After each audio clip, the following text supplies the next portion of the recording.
Look, if your cost per click is sitting somewhere under $8, that isn't the flex you think it is.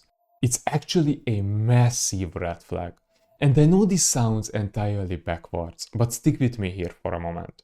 If you are scaling a B2B agency or a premium e-commerce brand, then you already know the frustration of opening up Meta's Ads Manager just to watch the cheap clicks turn into unqualified calendar clogging junk. And it is exhausting. So today we are going to fix that. We are going to sit down and write an ad copy that intentionally repels the broke prospects.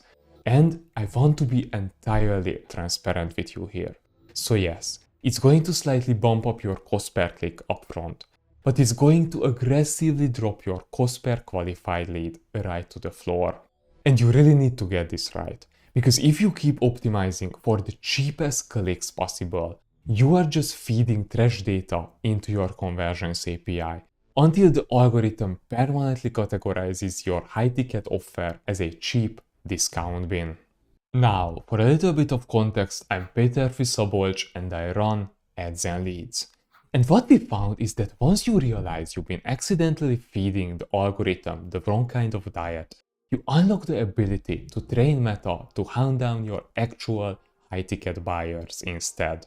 So, let's find out why exactly the platform is currently obsessed with finding the worst possible leads for you right now. And here's the problem.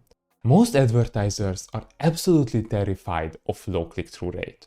So they write these broad, watered-down ads designed to get clicks from anyone who has a pulse.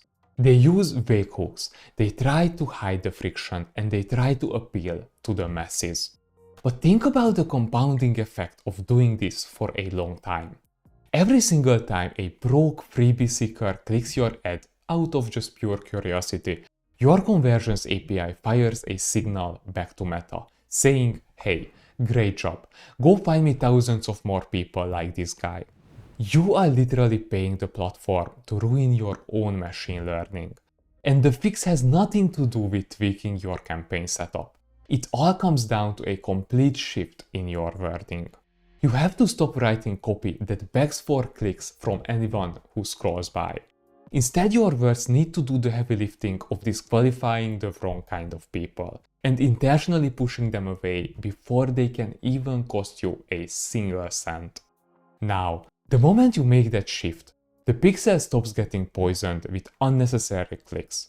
It finally gets a clean, concentrated feed of high-intent data, which brings your cost per qualified leads crashing down. But obviously, telling the people to go away is the easy part. Doing it without accidentally scaring off your premium buyers is the tricky part. And it entirely comes down to how you engineer the first few sentences of your ad copy. So, how are we going to approach the first 3 or so lines? And trust me, the pressure is huge, but only because the potential benefit could be massive. Like, you get to keep all the scroll stopping power of a great ad, but you instantly strip away the window shoppers. So, how do you actually write a hook that aggressively repels the broke leads without accidentally alienating your actual high-ticket clients? Now, if you keep relying on those generic high-driven hooks everyone else teaches, you just keep going to pay for useless clicks. But playing it safe and trying to sound appealing to everyone is quite literally what's draining your ad budget right now. So, we are going to fix this by weaponizing your ideal client's specific reality and attaching a strict financial or operational qualifier directly to it. Instead of writing something lazy like, want to scale your e-commerce brand, you write something like, if your apparel brand isn't already clearing $50K a month, this specific media buying protocol will completely break your supply chain. Notice what happened there. You didn't ask a broad question, you simply drew a massive line in the sand. Your premium buyer sees this line, recognizes their own operational reality, and thinks to themselves, okay, this is actually built for my level. And the unqualified lead gets intimidated and just keeps scrolling, saving you the cost of their click and protecting your pixel. Now, with that, you successfully filter them right at the top. But getting the hook right is really only the first step.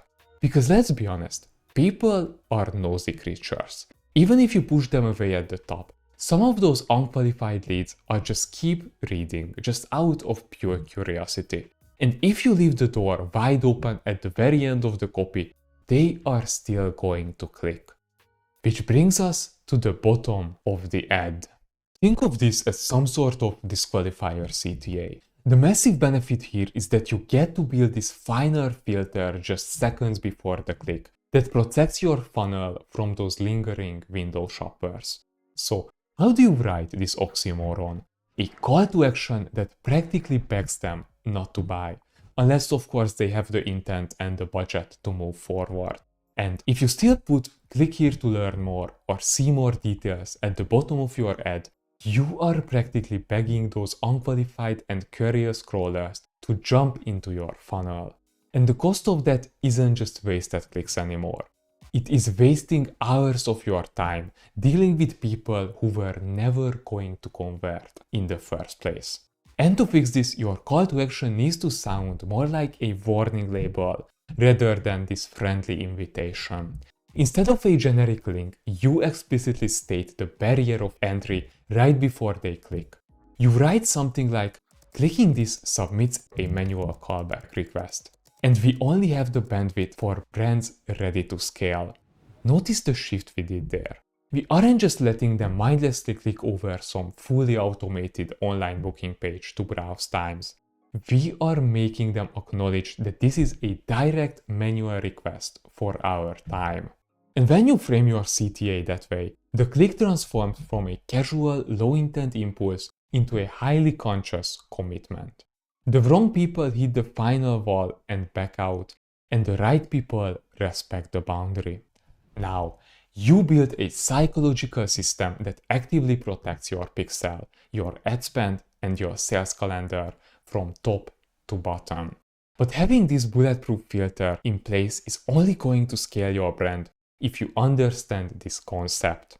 The ultimate endgame here isn't to just write a clever copy. So, when you combine all of this that we went through today, you stop being the victim to Meta's machine learning, and you can start actively commanding it. You are manually forcing the algorithm to ignore the cheap volume and only value high net worth data. You turn your entire ad account into a self-filtering high-ticket system.